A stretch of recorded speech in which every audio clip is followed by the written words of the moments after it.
শুধুমাত্র আলু দিয়ে খুব কম সময়ে এরকম যে একটা চাইনিজ রেসিপি হয় আপনারা না দেখলে বুঝতে পারবেন না রান্নাটা। তো নমস্কার বন্ধুরা, তিলোত্তমায় ঘরকন্যা আরেকটি ব্লগে আপনাদের স্বাগত জানাই। তিলোত্তমা রান্নাঘরে আজকে একটা দুর্দান্ত স্বাদের রেসিপি আমি নিয়ে চলে এসেছি, আপনারা দেখতে থাকুন, বুঝতে পারবেন। তো আমি 5-6টা মতো ছোটো ছোটো আলু ভালো করে সিদ্ধ করে নিয়েছি, নিয়ে কাঁটা চামচ দিয়ে বেশ সুন্দর করে আমি ম্যাশ করে নিয়েছি। এই রান্নাটা আপনারা বাচ্চাদেরকে দিলে বাচ্চাদের টিফিন বক্স কিন্তু একদম খালি বাড়িতে আসবে না, কিংবা টিফিনে আপনারাও খেতে পারেন, রাত্রেবেলা ডিনারেও খেতে পারেন, রুটির বদলে এটা খাওয়া যেতেই পারে। তো আলু সিদ্ধর মধ্যে 2-3 চামচ মতো কর্নফ্লাওয়ার দিয়ে দিলাম, আর দেবো 2 চামচ মতো ময়দা দিয়ে আলুটাকে বেশ সুন্দর করে কিন্তু মাখতে হবে। এবং গরম অবস্থায় আমি কাঁটা চামচ দিয়ে ভালো করে মেখে নিয়েছি, আপনারা দেখেইছেন। তো এরকমভাবে হাত দিয়ে এবার আমি মাখবো আলুটাকে।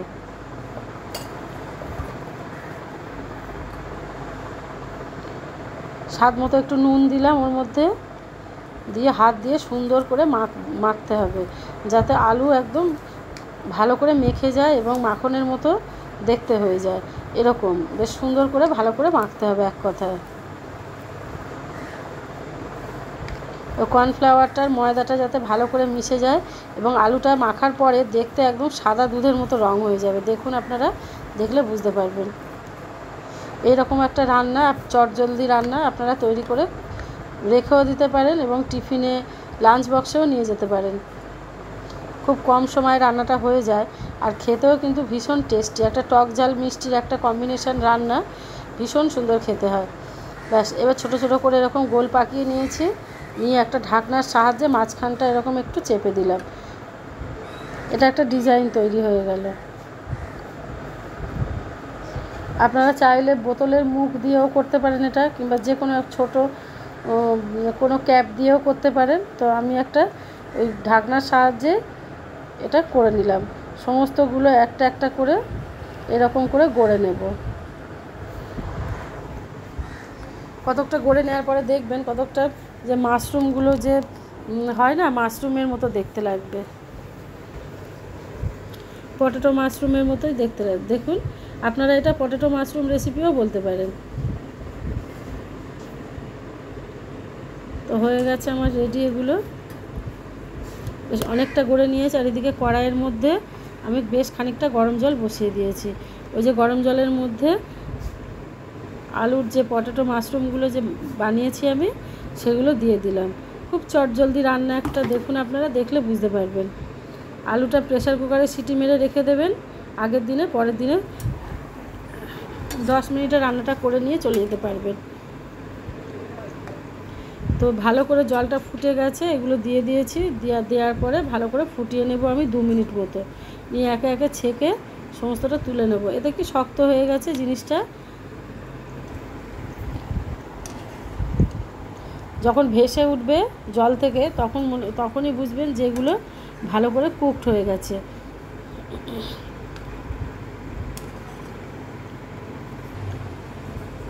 সমস্ত পটেটো মাশরুমগুলো আমি তুলে নিয়েছি, নিয়ে এবার ওই কড়াইটা ভালো করে পরিষ্কার করে ওর মধ্যে দিয়ে দিলাম 2 হাতার মতো সাদা তেল।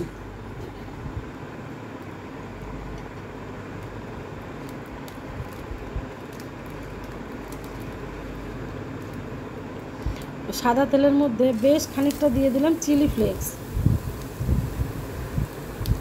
চিলি ফ্লেক্স ঘরে না থাকলে আপনারা শুকনো লঙ্কা দানাগুলো ফেলে দিয়েও এরকম করে নিতে পারেন। দিয়ে দিলাম 1 চামচ মতো ডার্ক সয়া সস, আর দিলাম বেশ খানিকটা মতো ওই হাফ কাপ মতো ধরুন টমেটো কেচাপ, দিয়ে ভালো করে নাড়তে হবে। এই গ্রেভিটার সঙ্গেই কিন্তু মেশাতে হবে ওই পটেটো মাশরুমগুলোকে, তারপরে কিন্তু রান্নাটা আমার হয়ে যাবে। কোনো কিছু আর নতুন করে অ্যাড করতে হবে না। দিয়ে দিলাম হাফ চামচ মতো বা হাফ যে ঢাকনা মতো ভিনিগার অ্যাড করে ওই যে পটেটো মাশরুমগুলো ছিল সেইগুলোকেও দিয়ে দিলাম। দিয়ে আমি এপাশ ওপাশ করে ভালো করে ওলট পালট করে নাড়াচাড়া করে নেব।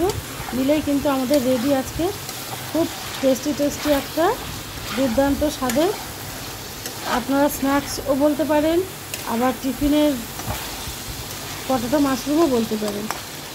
ব্যাস, রান্নাটা কিন্তু আমার হয়ে গেছে। ভিডিওগুলো যদি ভালো লাগে অবশ্যই যারা ফেসবুক পেজ থেকে দেখছেন তারা পেজটাকে ফলো করে দেবেন আর লাইক কমেন্ট শেয়ার করে দেবেন। যারা ইউটিউব থেকে দেখছেন অবশ্যই চ্যানেলটাকে সাবস্ক্রাইব করে দেবেন। ব্যাস একটু সাদা তিল ছড়িয়ে নামিয়ে দেবো আমি। একটু ঠান্ডা হলে সাদা তিল ছড়িয়ে নামিয়ে দিয়েছে, তাতে কি দেখতেও ভালো লাগছে আর খেতেও ভালো লাগবে। আর সাদা তিলে তো প্রচুর ক্যালসিয়াম, আপনারা জানেনই, তো ওই কারণে সাদা তিলটা দিয়েছি, খেতেও ভালো লাগবে, দেখতেও ভালো লাগবে। ব্যাস হয়ে গেছে। এরকম দুর্দান্ত স্বাদের রান্নাটা আপনারা একবার হলেও বাড়িতে ট্রাই করে দেখবেন, বাচ্চাদের কি বড়দেরও মন ভরে যাবে খেয়ে।